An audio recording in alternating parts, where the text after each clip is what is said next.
The name of the chapter is भोली। हिंदी में भोली शब्द का अर्थ मालूम होगा आपको, क्या मतलब होता है? स्पष्ट बोलो।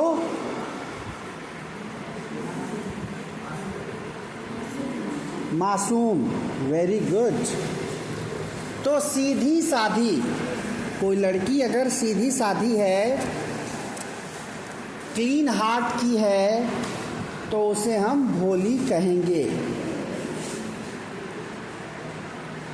फ्रॉम हर वेरी चाइल्डहुड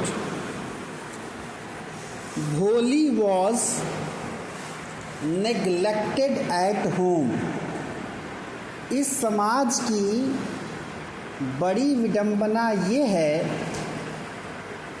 कि अगर कोई भोला है बाय नेचर, तो उसे भोला नहीं गधा समझा जाता है, बेवकूफ़ समझा जाता है।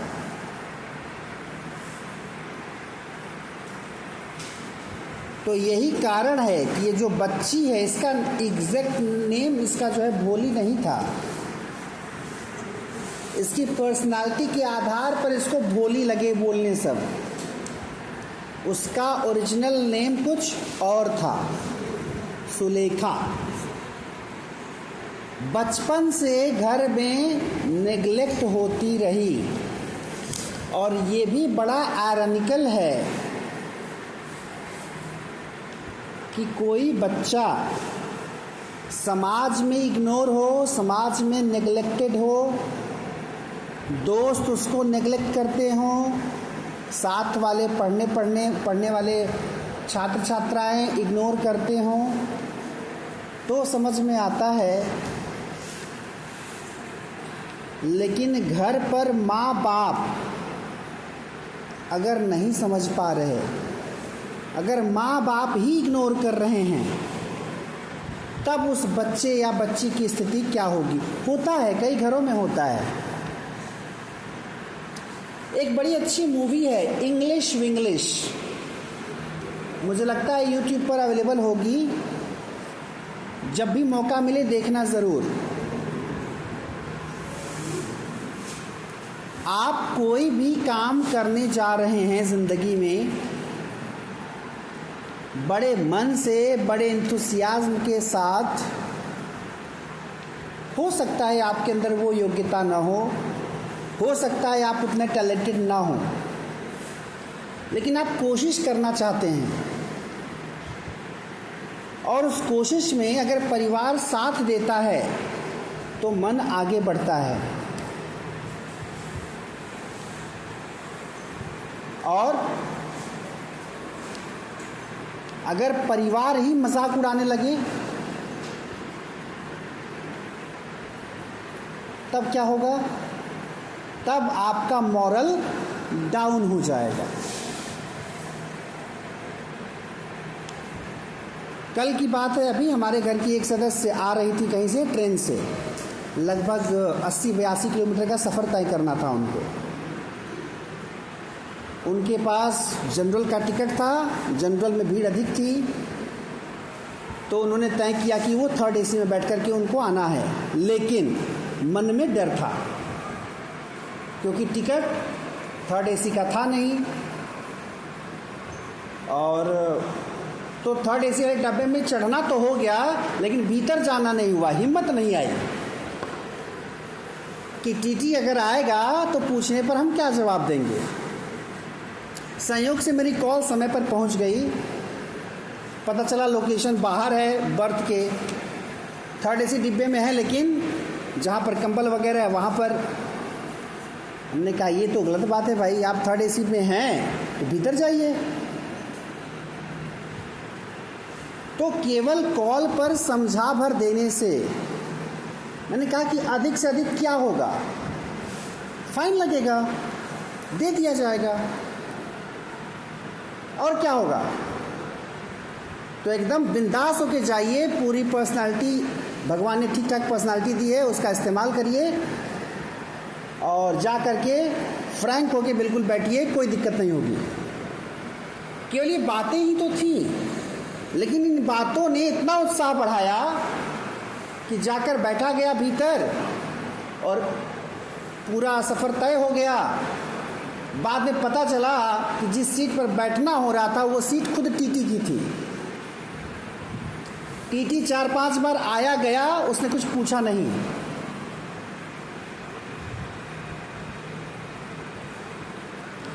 क्या पता चल रहा है इससे? कि अगर आप कॉन्फिडेंट हैं, और कॉन्फिडेंस इसलिए भी था कि विदाउट टिकट तो था नहीं आदमी, टिकट था, जनरल का था। अधिक से अधिक ये होता कि उस पर पेनाल्टी लगती कि आप जनरल की टिकट पर आप एसी में सफ़र क्यों कर रहे हैं।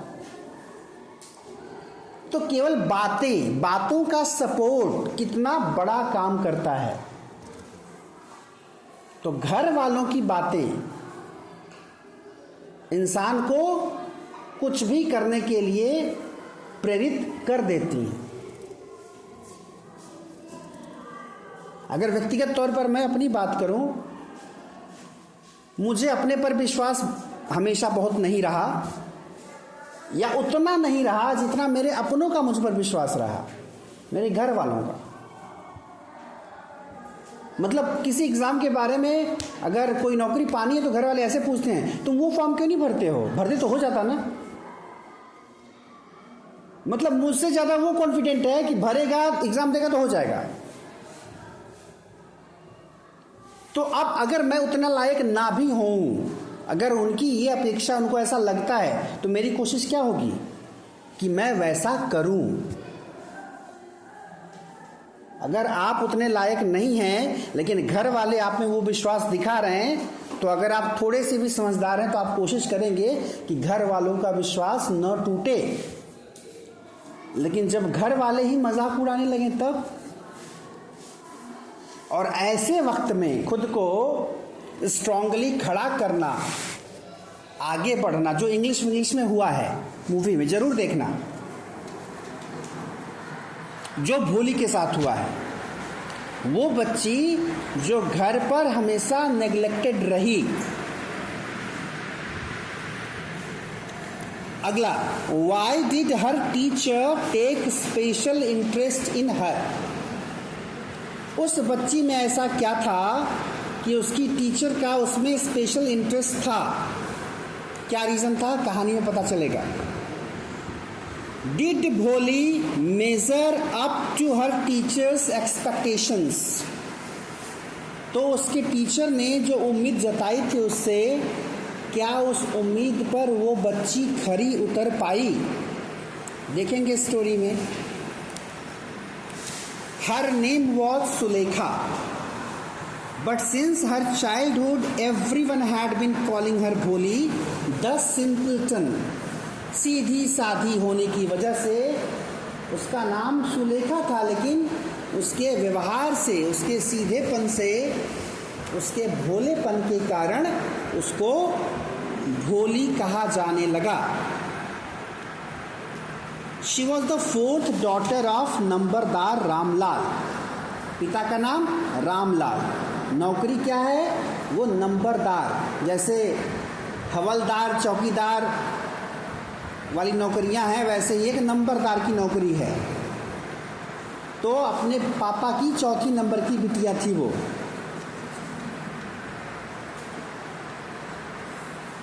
When she was 10 months old, she had fallen off the cot on her head, and perhaps it had damaged some part of her brain. जब वो 10 महीने की थी, चारपाई पर से गिर गई थी, उसके सिर में चोट आ गई थी। तो एक अंदाज़ा लगाया जाता है कि शायद तब से उसके ब्रेन में थोड़ा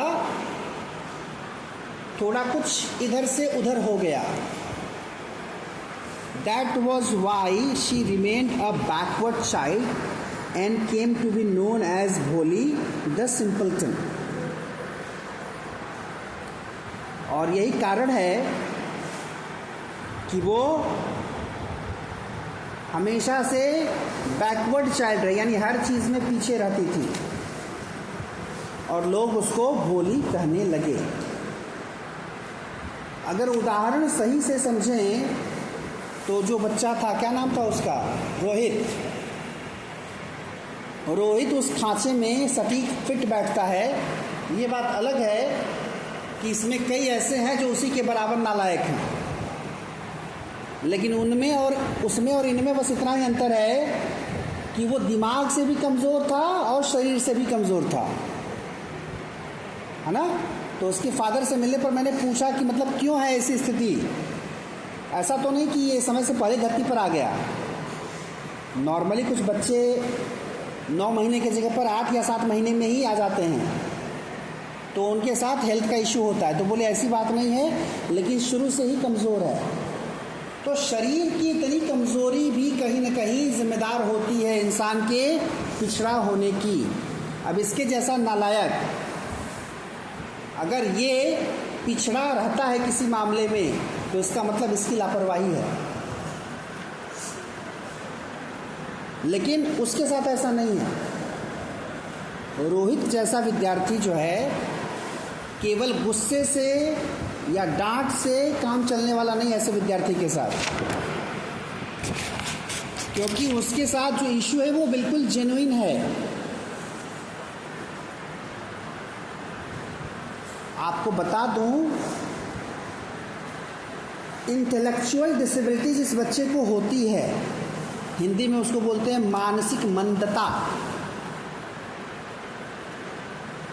उसका जब सेवियर लेवल होता है, मतलब और ख़राब वाली स्थिति होती है, तो ऐसे बच्चे इस तरह के होते हैं कि आप उनको पढ़ाई लिखाई तो कराना दूर, वो ढंग से खाना खा पाएँ, वो अपने शर्ट की बटन टाँक पाएँ, यही बहुत होता है। जो इंटेलेक्चुअली डिसेबल्ड बच्चे होते हैं, उनको खाना कभी भी नुकीले चम्मच से नहीं खिलाया जाता। उनके लिए मोटा चम्मच आता है, बड़ा वाला। वो खाना कभी नॉर्मली हम लोगों की तरह ऐसे उठा के नहीं, ऐसे ही उठा के खाते हैं। ऐसे खाएंगे और वो खाते समय मुंह में पूरा जाएगा कि नहीं, कभी ऐसे गिरेगा। तो अगर नुकीला चम्मच रहेगा तो यहाँ उनको चोट लग सकती है। उनकी लाइफ ऐसी होती है। उनका जो शर्ट का बटन होता है वो बड़ा बड़ा मोटा मोटा होता है, ताकि उनके हाथ में वो अच्छे से आ जाए और उसको वो बंद कर पाए। तुम्हें लगता होगा कि शर्ट का ये बटन बंद करना बहुत आसान काम है, लेकिन अगर तुम्हारा ब्रेन सही काम नहीं करेगा तो तुम वो काम नहीं कर पाओगे। अब तुम सोचो कि तुम कितने लकी हो। तुम अगर शर्ट का बटन अच्छे से बंद कर पा रहे हो, तुम अगर ठीक ठाक चम्मच से ढंग से खाना खा पा रहे हो, उसका मतलब दिमाग में कोई दिक्कत नहीं है, तुम्हारी लत हो रही है।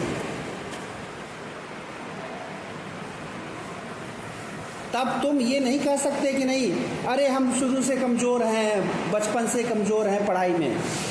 लापरवाही है।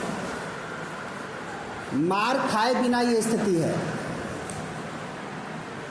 सच बोल रहा हूँ मैं। कोई भी अगर ये कहे कि हम बचपने से कम, हमको अंग्रेजी शुरू से नहीं आती, अरे कोई पेट से सीख करके आता है क्या?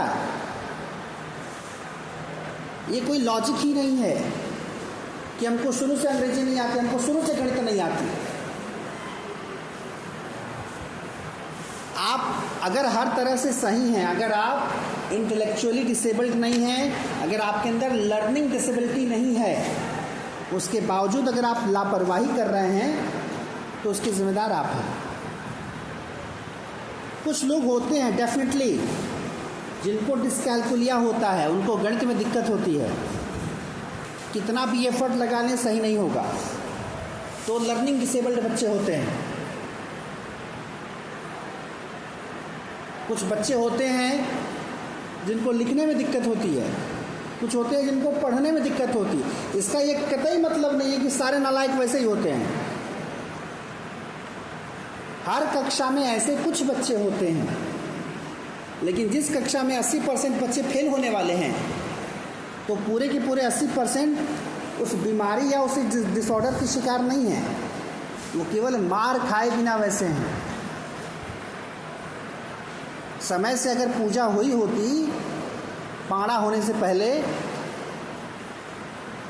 तो चीज़ें इतनी खराब, सही बोल रहा हूँ, नहीं होती चीज़ें इतनी खराब।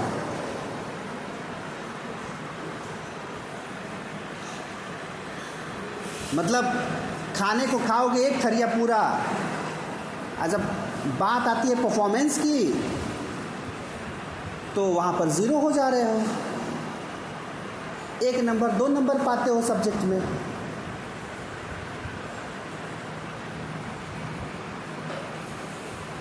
खैर, तो पिता का नाम रामलाल, उनकी 4 बिटियाँ, चौथे नंबर की है सुलेखा जिसका नाम पड़ गया भोली। When she was, हाँ बात हो गई। At birth the child was very fair and pretty. जब पैदा हुई थी बड़ी सुंदर थी। But when she was 2 years old she had an attack of smallpox. लेकिन 2 साल की हुई तो उसको छोटी चेचक हो गई, स्मॉल पॉक्स। तो देखो दुर्भाग्य उसका,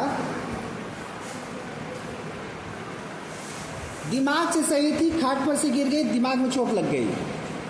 चेहरे से सही थी तो वो भी भगवान ने छीन लिया, बचपन में ही चेचक के दाग पड़ गए, मतलब चेहरा भी बदसूरत हो गया। Only the eyes were saved, केवल आंख बची थी और बाकी हर जगह जो है वो बूंदा बूंदा पूरे चेहरे भर उसके हो गए। The entire body was permanently disfigured by deep black pock marks. पूरे शरीर, केवल चेहरा ही नहीं, केवल आंख बची थी, बाकी हर जगह उसके जो है वो दाने पड़ गए। सोचो क्या विडंबना है उसकी, उसके व्यक्तित्व के लिए। Little Sulekha could not speak till she was 5। 5 साल तक वो बोल ही नहीं पाई।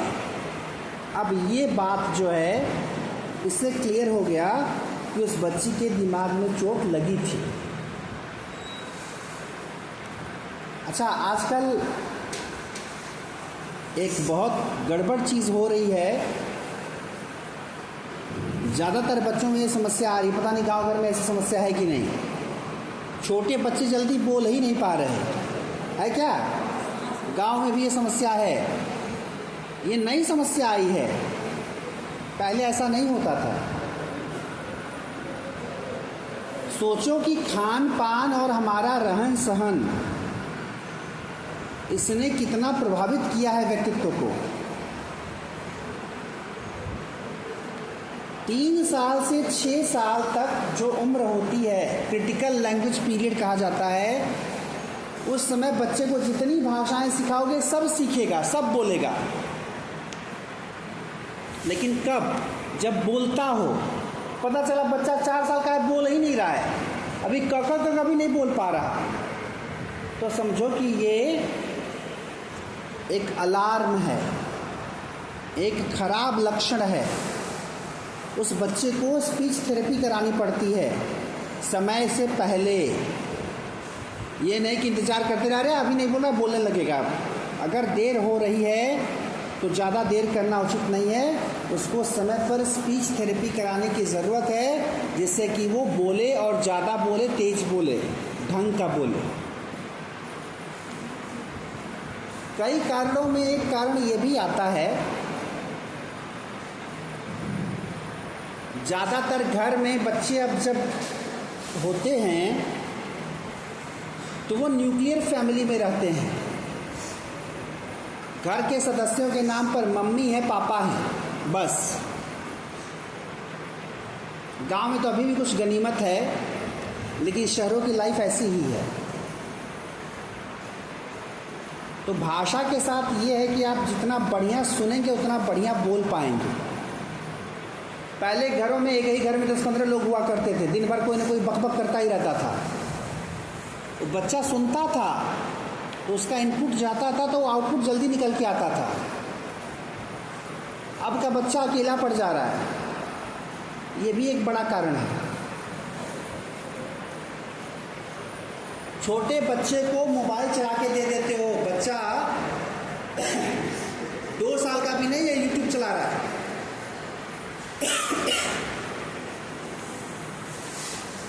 इनपुट तो जा रहा है, वीडियो देख रहा है बच्चा, लेकिन आप उससे बात नहीं कर रहे हो। जब आप बात नहीं कर रहे हो तो वो बात करना कहाँ से सीखेगा? पहले क्या होता था, घर में 10-15 लोग हैं, कभी किसी की गोद में कभी किसी की गोद में घूम रहा है बच्चा दिन भर, और सभी अलग अलग ढंग से बोलते बतियाते थे, खिलाते थे उसको। तो चीज़ें बड़ी आसान थी। अब हर चीज़ कॉम्प्लिकेटेड हो गई है समय के साथ। मतलब जो चीज़ एज यूजुअल एकदम आसानी से हो जाया करती थी, अब हर चीज़ के लिए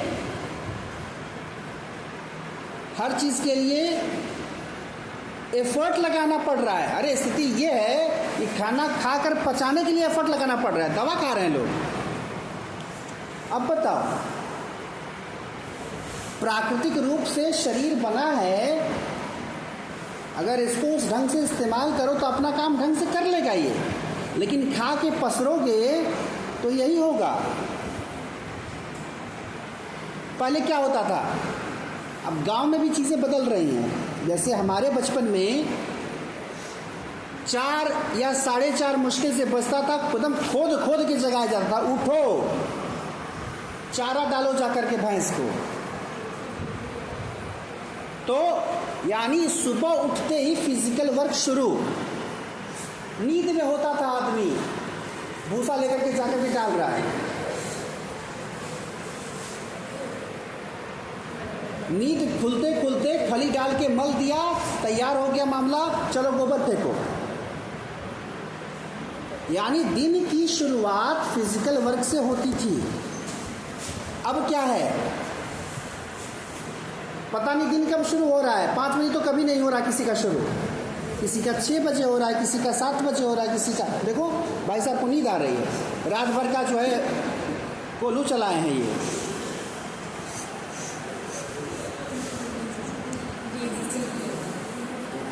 तो खाली देह बनाने से नहीं होगा, देह से काम करना पड़ेगा। जब काम करोगे, यानी ये बहुत बेसिक बात मैं बता रहा हूँ। और खेतिहर घर के बच्चे जो होते हैं, अलग अलग समय पर अलग अलग काम होता है उनका।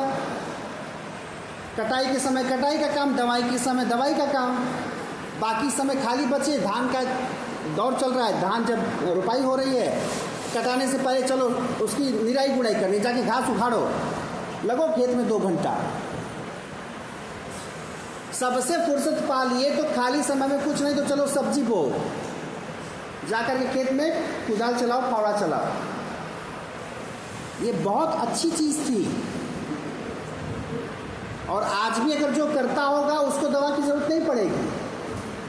लेकिन जिसने छोड़ दिया सब, जो बाबा जी बन करके बैठ के बस मोबाइल गेम खेल रहा है ना, उसको आने वाले समय में केवल दवाई ही खानी है।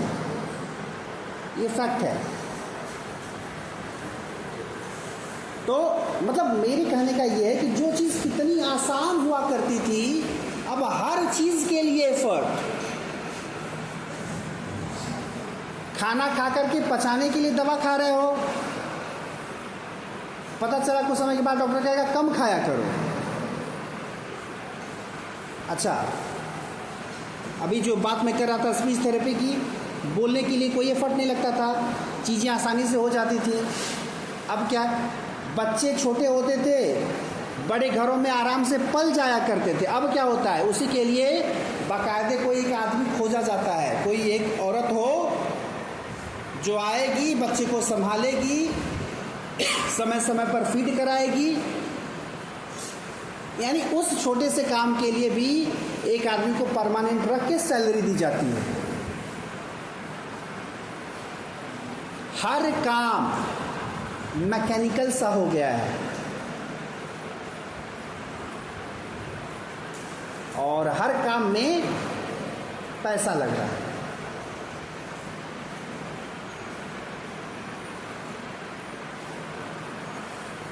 दौड़ रहा होगा, जब 3 किलोमीटर 4 किलोमीटर आराम से लोग पैदल निकल जाते थे। अब तो साधन नहीं चलता यहाँ से मलाव के लिए, मजबूरी है आदमी या तो पर्सनल साधन से जाए या तो पैदल जाए। किसी को बोल दो मलाव से कसिहार चला जाए पैदल, कोई प्रेफर नहीं करेगा, क्योंकि ऑटो चलती है।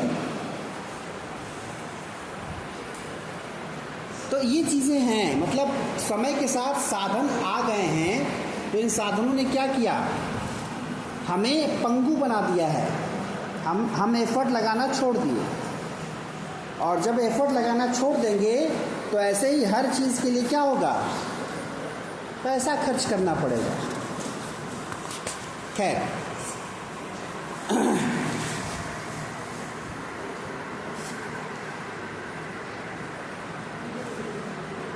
और इस क्रम में एक चीज़ वो भी याद आ गई, बता ही देता हूँ। दौर ये ऐसा है, नींद नहीं आती लोगों को, नींद लाने के लिए दवा खाते हैं। फिजिकल वर्क आप करिए, नींद दौड़ करके आएगी। नहीं करेंगे तो खाइए दवाई। कोई कितना भी बीमार हो, अगर वो समय से टहल रहा है, थोड़ी बहुत फिजिकल एक्सरसाइज कर ले रहा है, आकर के लतियाना शुरू करूंगा अभी तुम तुरंत,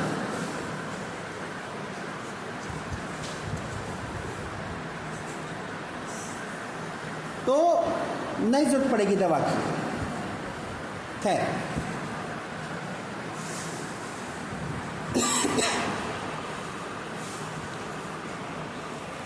तो उस बच्ची को 5 साल तक वो बोल नहीं पाई। इसका मतलब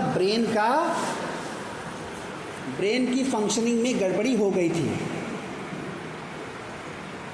और जब उसने सीखा भी बोलना, फिर भी उसके अंदर स्पीच डिसऑर्डर आ गया था। वो स्टैमर करती थी, हकलाती थी।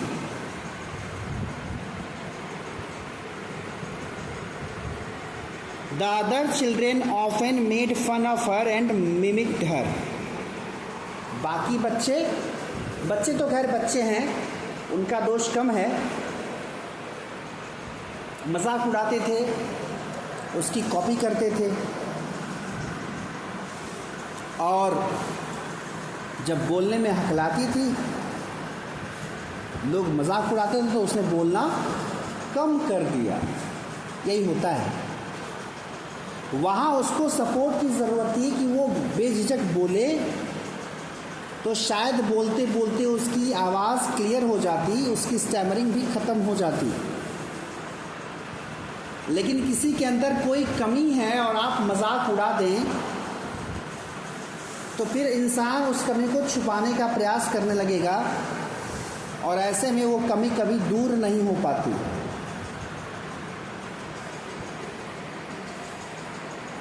रामलाल फुर्सत वाले आदमी थे, 7 बच्चे थे उनके। Ramlal had 7 children, 3 sons and 4 daughters. 3 लड़के 4 लड़कियां। सबसे छोटी बिटिया थी Bholi. It was a prosperous farmer's household and there was plenty to eat and drink. खेती ठीक ठाक थी, खूब होता था अनाज, तो खाने पीने की कोई कमी नहीं थी। ऑल चिल्ड्रन एक्सेप्ट भोली वर हेल्दी एंड स्ट्रांग। सारे बच्चे हेल्दी थे, केवल भोली नहीं। अब यहाँ समझने वाली बात है कि उसी घर में भोली है, सब खा पी के एकदम मोटे तरोताजा हैं। अब वो जो है उसकी तरह वो बनी हुई है। क्या रीज़न है? रीज़न ये है कि जब आप यहाँ से ओके नहीं रहेंगे, तब अनाज भी देह में नहीं लगेगा, ना ही आप खा पाएंगे उतना। तुमको मिलता है खाने को, तो चिंता ज़्यादा होती है। फिर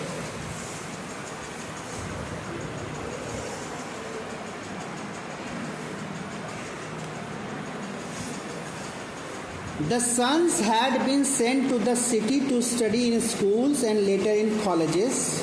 अब देखो अंतर देखो, भाई साहब नंबरदार हैं, नौकरी करने वाले हैं, बड़े किसान हैं, पैदा कर दिए 7 बेटा बेटी, लेकिन लड़कों को अलग ढंग से, लड़कियों को अलग ढंग से, उसमें भी भोली को और अलग ढंग से डील किया जा रहा है। लड़कों को शहर भेज दिया गया, पहले स्कूल में पढ़े, बाद में कॉलेज में। Of the daughters, Radha the eldest had already been married.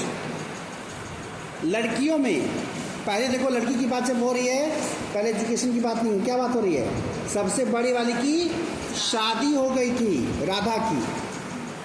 Second daughter Mangala's marriage had also been settled.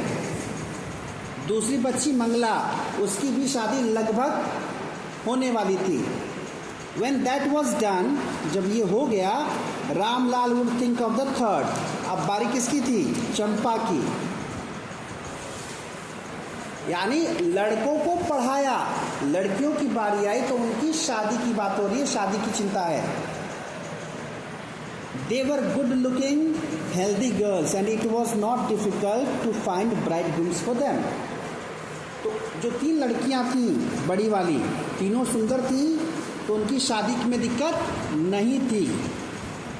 सबसे बड़ा चैलेंज, सबसे बड़ी समस्या भोली के साथ थी।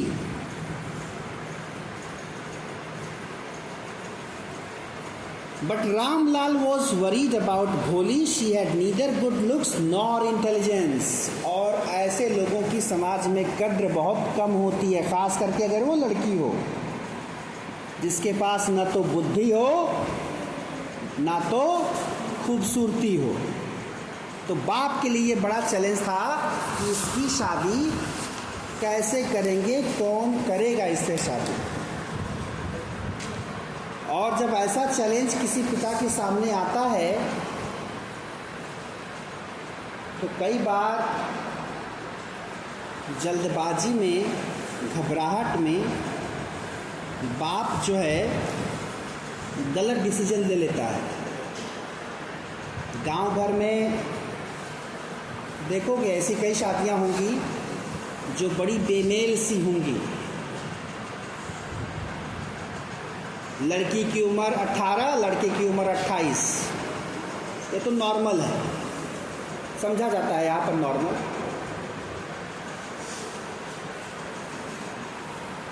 ये भी होता है, पता चला लड़की की उम्र 20 साल, लड़का है 45 का।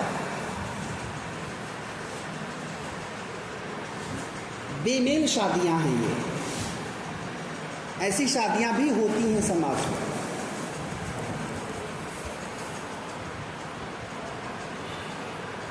देखना आगे कुछ ऐसा ही देखने को मिलेगा। Bholi was 7 years old when Mangala was married. Mangala की शादी हुई जब दूसरे नंबर की लड़की, चंपा के पहले वाली, राधा, फिर मंगला, फिर चंपा, फिर सुलेखा। तो जब मंगला की शादी हुई तो भोली 7 साल की थी। The same year, a primary school for girls was opened in their village. यानी वो बच्ची 7 साल की अभी तक स्कूल नहीं गई। आज के गार्जियन का तो बस है तो पैदा होते ही बच्चों को स्कूल भेज दे। हमारे समय में ये उम्र 5 साल हुआ करती थी, अब घट करके 4 से 3 हो गई है। कुछ लोग 2.5 साल में ही प्रयास करते हैं कि बच्चा प्ले ग्रुप में चला जाए। पता नहीं कौन सी अंधी दौड़ है, कैसे नालायक माँ बाप हैं जो उतने छोटे बच्चे को अपने साथ नहीं रखना चाह रहे हैं। पहले सोच रहे जल्दी से प्ले स्कूल में जाए, पीछे न हो जाए औरों से। तो उनको जितनी जल्दी जो है माहौल देंगे, पढ़ाई लिखाई सीखेगा। अरे वो बच्चे की खेलने खाने की उम्र है। 4 साल 5 साल तक बच्चे को जीने देना चाहिए। अरे बाद में ऐसा तो करना ही है। ऐसा नहीं है कि छोटा बच्चा घर पे रहता है तो कुछ नहीं सीखता है। तुम बैठ के उसको बिठा के न पढ़ाओ तब भी वो सीखेगा, क्योंकि उसकी उम्र वो सीखने की, वो खुद एक्सप्लोर करेगा। देखा होगा छोटे बच्चे खुद पूछते हैं ये क्या है, ये क्या है, इससे क्या होता है। तुम्हारी वो इच्छा खत्म हो चुकी है इस उम्र में, बहुत कम पूछते हो। लेकिन छोटा बच्चा ऐसा नहीं करता, वो हर चीज को एक्सप्लोर करना चाहता है। ऐसे ऐसे प्रश्न करेगा बच्चा जिसका जवाब आप नहीं दे पाएंगे।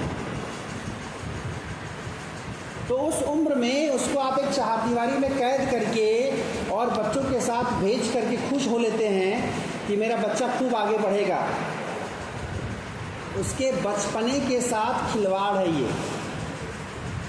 उस बच्चे को उसका बचपन जीने नहीं दिया जा रहा। ये ठीक ऐसा ही है कि आप किसी 12-13 साल के बच्चे को कहें कि चल बहुत कर ली पढ़ाई, अब चल काम कर, 2 पैसा कमा के घर ला, क्योंकि वो उम्र कमाने की नहीं है, वो उम्र पढ़ने की है। तो हर चीज़ उम्र समय के साथ अच्छी लगती है। ठीक उसी तरह से 45 साल की उम्र शादी करने की नहीं होती कि 45 साल में शादी करें आप। यानी हर चीज़ की एक उम्र होती है और उस उम्र से चीज़ें अगर हों तो ज़्यादा ठीक होती हैं। 7 साल की बच्ची है, गांव में प्राइमरी स्कूल खुला लड़कियों के लिए। पता नहीं ये कहाँ का प्राइमरी स्कूल है, मुझे तो नहीं पता। मैंने आज तक पूरे भारत में कहीं नहीं देखा कि कोई प्राइमरी स्कूल केवल लड़कियों के लिए खुला हो। कौड़ी राम में प्राइमरी स्कूल है, प्राइमरी नहीं होगा, कोई प्राइवेट स्कूल होगा। मलाम अलग अलग है। अच्छा नहीं, मैं क्या बोल रहा हूँ, गर्ल्स स्कूल प्राइमरी। तो लड़कियों के लिए एक प्राइमरी स्कूल खुला। The tehsildar sahab came to perform its opening ceremony. फीता काटने के लिए तहसीलदार साहब आए तो रामलाल से कहा, as a revenue official you are the representative of the government in the village. कि आप भी सरकारी नौकर हैं, आप गवर्नमेंट के एक तरह से प्रतिनिधि हैं गांव में। You must set an example to the villagers. तो आपको गांव वालों के सामने उदाहरण पेश करना चाहिए। You must send your daughters to school. तो आप अपनी बच्चियों को स्कूल भेजिए। अब देखो, एक सरकारी नौकरी करने वाला बाप आ करके वो अपनी पत्नी से कहता है कि बच्चों को स्कूल भेजने के लिए तहसीलदार साहब बोले हैं। वाइफ का रिएक्शन देखो, are you crazy? If girls go to school who will marry them? पगला गए हो क्या? लड़कियों को स्कूल भेजोगे तो उनसे शादी कौन करेगा?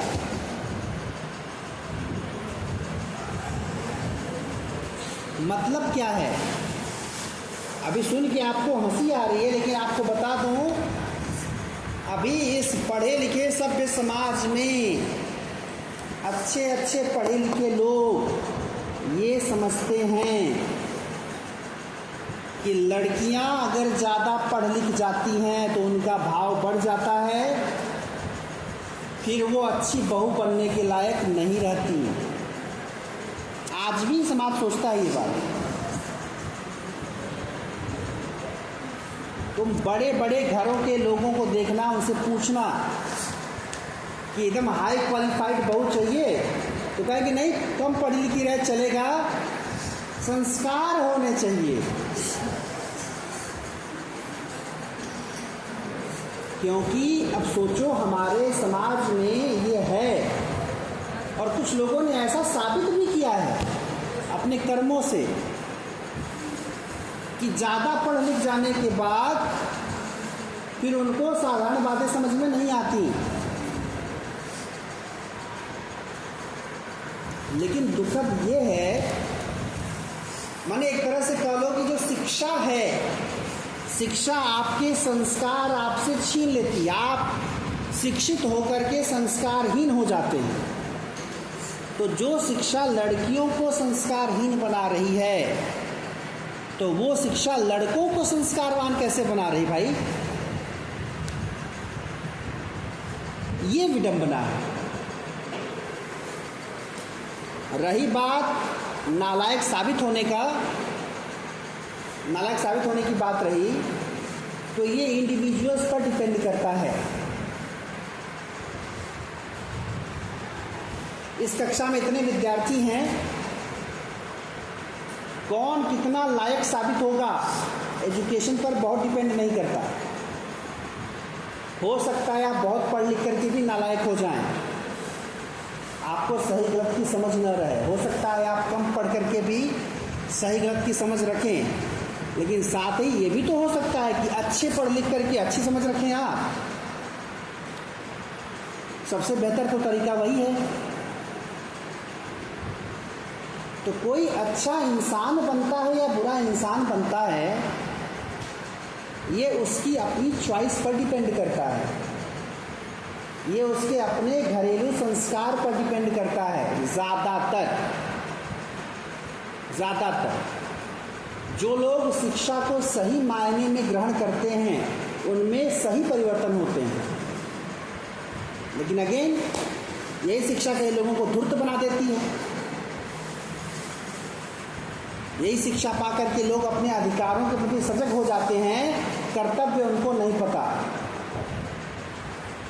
यहाँ का बच्चा कहता है टीचर कोई मारता अगर है तो ये कानूनन अपराध है। तो टीचर बच्चे को अपने अधिकार का ज्ञान है कि उसकी पिटाई नहीं होनी चाहिए, लेकिन उसको अपने कर्तव्य का ज्ञान नहीं है कि उसको अनुशासनहीनता नहीं करनी, और साथ में उसको ये नहीं पता कि अनुशासनहीनता करने में वो बात खत्म हो जाती है कि आपके खिलाफ कार्रवाई नहीं होगी। यानी आपको ज्ञान तो है अधिकार का, लेकिन अधूरा है, पूरी बात आपको नहीं पता।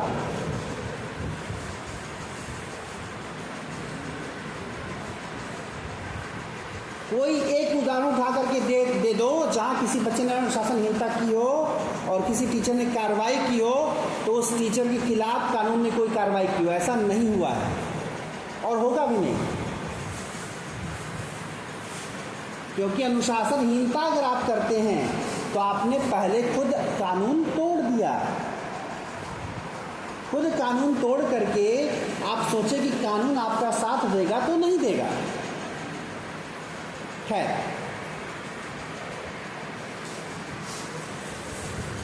तो पत्नी तो बिगड़ गई कि बच्चियों को पढ़ाना नहीं है, लेकिन रामलाल घर में पत्नी की सुन रहे हैं तो बाहर तहसीलदार की भी सुननी पड़ेगी, क्योंकि उसके मातहत हैं, वो उसके अधीन काम करते हैं। At last his wife said, अच्छा अब देखो,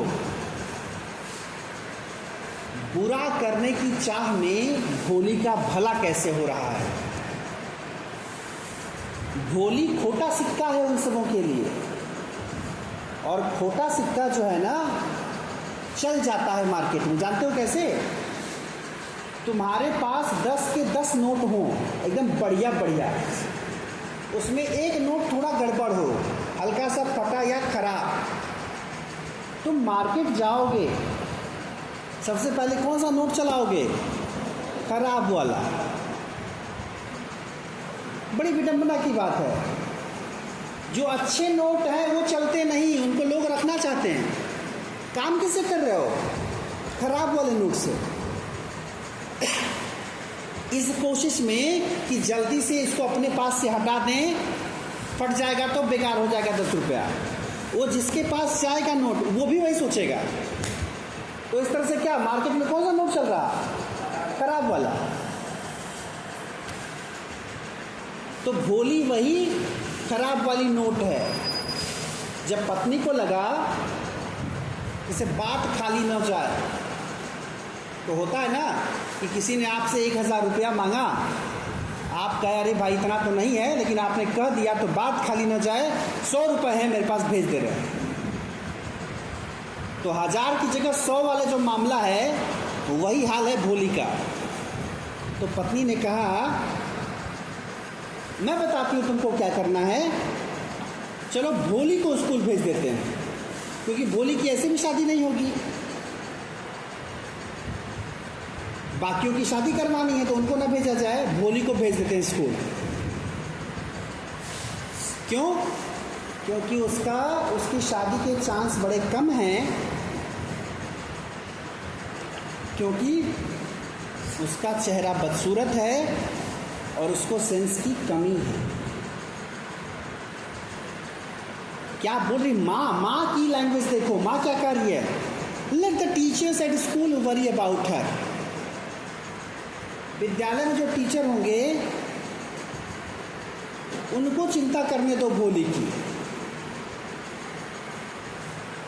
और एक माँ अगर अपनी बच्ची को बदसूरत और बेबुद्धि की कह रही है तो उसके माँ होने पर शक होता है, क्योंकि नॉर्मली होता यही है कि बेटा या बेटी कितने भी नालायक हों, माँ बाप के लिए वो बड़े प्यारे होते हैं, या कम से कम पब्लिक में तो लोग कहते ही हैं कि नहीं हमारा बच्चा बड़ा अच्छा है। हाँ, कुछ लतखोर ऐसे हैं जो इतना परेशान कर देते हैं कि गार्जियन कहते हैं बाबू हम ही परेशान हो गए इससे, हमको नहीं पता क्या करें। फिर भी भरसक माँ बाप कोशिश करते हैं।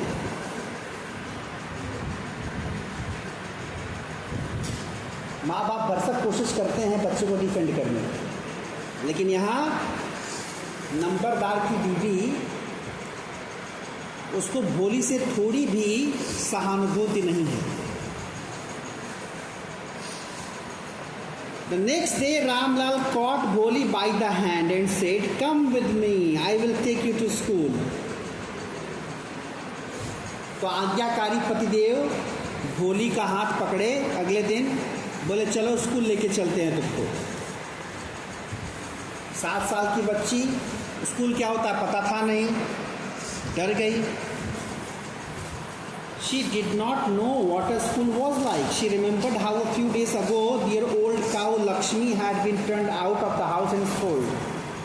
उसको तो बस इतना पता था कि ऐसे ही कुछ दिन पहले उसकी एक गाय थी लक्ष्मी नाम से, उसको घर से बाहर करके बेच दिया गया था। तो बच्ची डर रही है।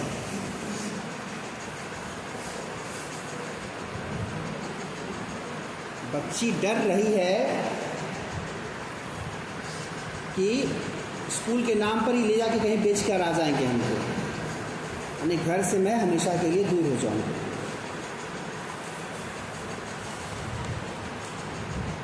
तो क्या करें बेचारी, अब वो नहीं बोलना चाह रही है, तो हिंदी में नहीं, तो वही अंग्रेजी में देखो कैसे नो लिखा हुआ है, न को बार बार खींचा है, no no no. She shouted in terror and pulled her hand away from her father's grip. तब नहीं करके हाथ छुड़ा ली।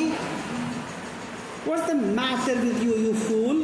I'm only taking you to school.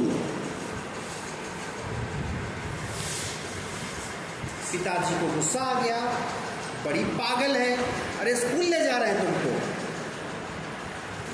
Let her wear some decent clothes today. उसकी पत्नी ने कहा, रामलाल की पत्नी ने कहा, अरे स्कूल ले जा रहे हो, आज इसको कम से कम थोड़ा बढ़िया कपड़ा पहनने दो। और else what will the teachers and the other school girls think of us when they see her? ये एक मामला देखिए, सोच का मामला। इसलिए नहीं कि बच्ची का पहला दिन स्कूल के लिए तो अच्छे कपड़े में जाए, उसको अच्छा फील होगा। क्या कर रही है, खराब कपड़े में जाएगी तो हमारे बारे में लोग क्या कहेंगे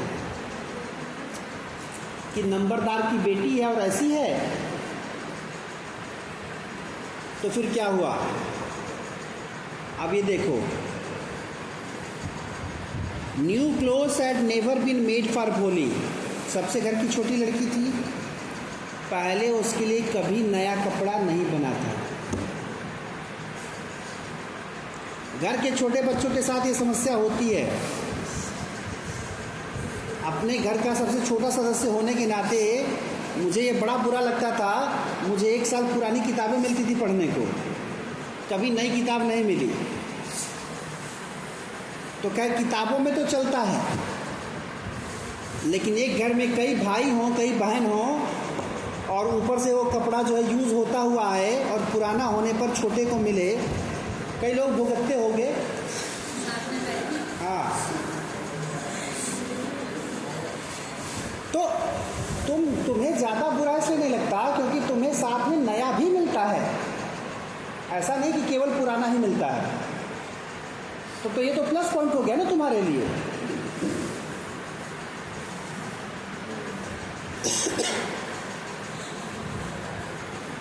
जैसे मैं कभी घर जाता हूँ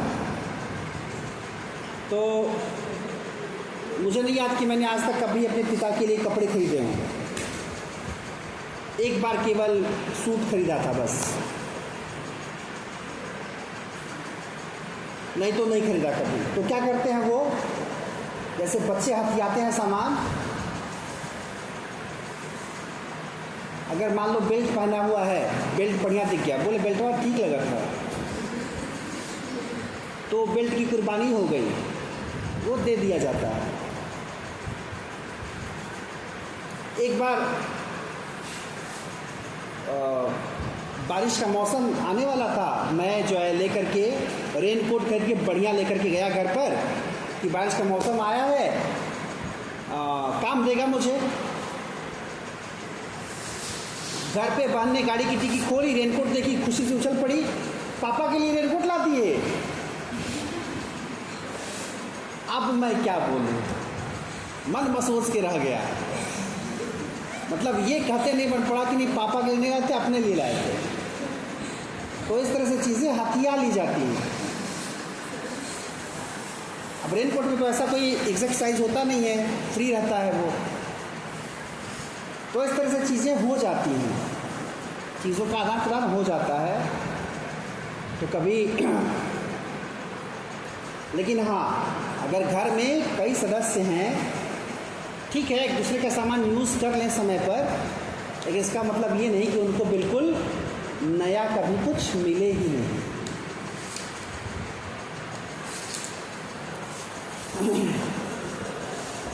जैसे ये घड़ी मैंने खरीदी, पहले ये पापा के लिए खरीदी थी मैंने, ये दे दिया मैंने उनको। तो फिर दोबारा मैंने खुद के लिए बढ़िया घड़ी और बेहतर घड़ी खरीदी, वो चेन वाली थी, शायद देखे होगे तुम लोग, चेन वाली घड़ी थी वो।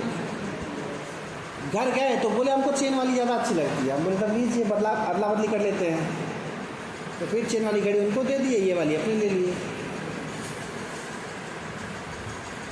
खैर, तो इस बच्ची के लिए नए कपड़े नहीं बने कभी। बड़ी बहनों के कपड़े यूज़ होने के बाद उसको मिलते थे। No one care to mend or wash her clothes, और किसी को इस बात की भी परवाह नहीं थी कि उसके कपड़े धुले हैं। 7 साल की बच्ची है भाई, कपड़े उसके धुले हैं कि नहीं, कहीं कुछ फटा है तो सिला है कि नहीं। लेकिन आज today she was lucky to receive a clean dress which had shrunk after many washings and no longer fitted Champa. She was even, अच्छा अभी भी पूरा नया कपड़ा नहीं मिला उसको। क्या मिल रहा है? एक साफ सुथरा कपड़ा मिल गया चंपा का, उससे बड़ी वाली का। अब वो उसको होता नहीं था, तो वही बढ़िया कपड़ा उसके लिए वही बड़ी बात थी। अच्छा, कह रहा है कि अरे आज उसको नहलाया गया। She was even bathed and oil was rubbed into her dry and matted hair. नहला कर बढ़िया से तेल वगैरह लगा उसको। Only then she did she, यहाँ पर फटा हुआ है जी, क्या लिखा है आगे? डिड शी के बाद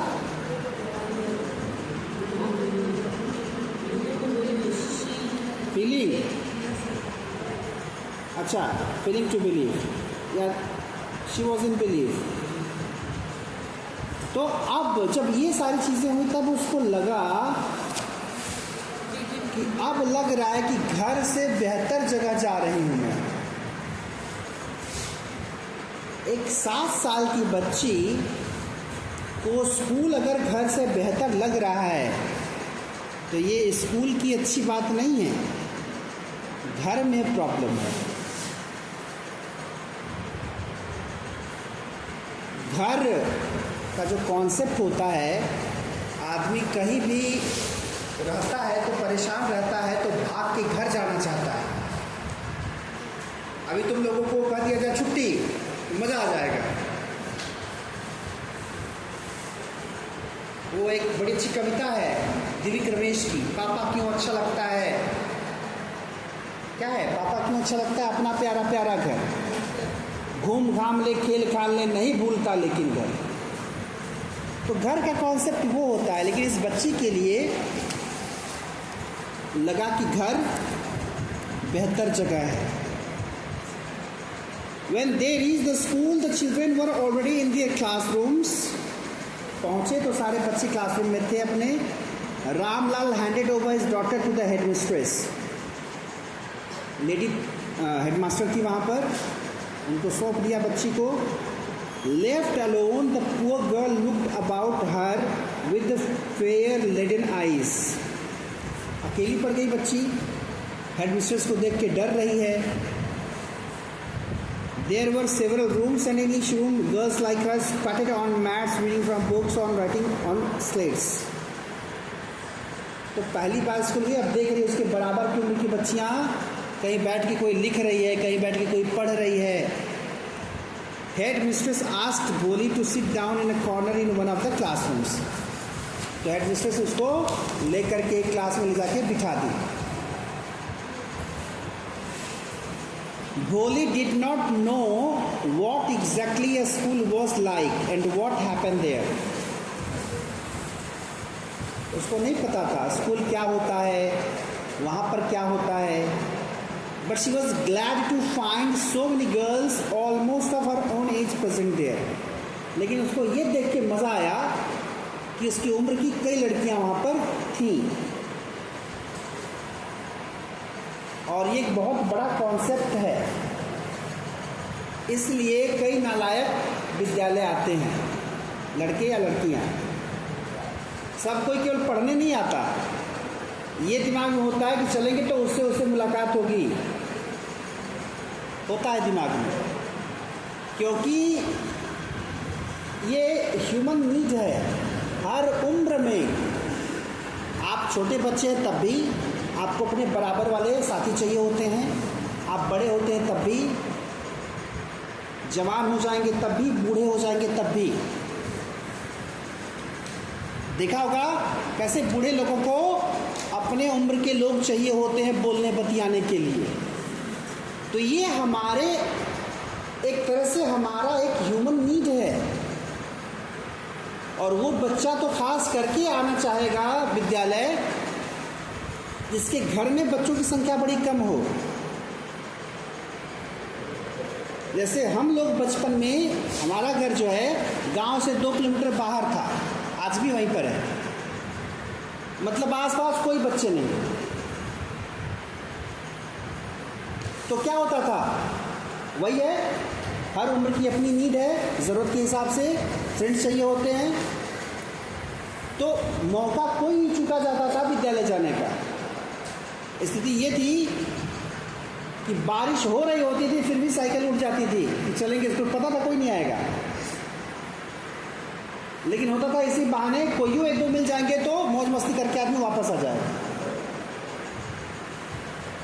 इस बच्ची को उस साइकोलॉजी से है कि अपने उम्र की कई बच्चियां उसको वहाँ दिखी, क्योंकि घर पर प्यार तो मिल नहीं रहा, जबकि सबसे छोटी बच्ची है, 6 भाई बहन बड़े हैं, अगर लोग प्यार करते तो घर की दुलारी बिटिया होती, लेकिन कोई पूछने वाला नहीं, मजाक उड़ाने वाले लोग। तो अब लगा कि सही जगह पर आ गई, और ये भी उसको समझ में आ गया। She hope that one of these girls might become her friend. उसको लगा किसी न किसी को तो सखी बना ही लेंगे। अच्छा, अभी यहाँ पर गांव में ट्रेंड है कि नहीं इसका?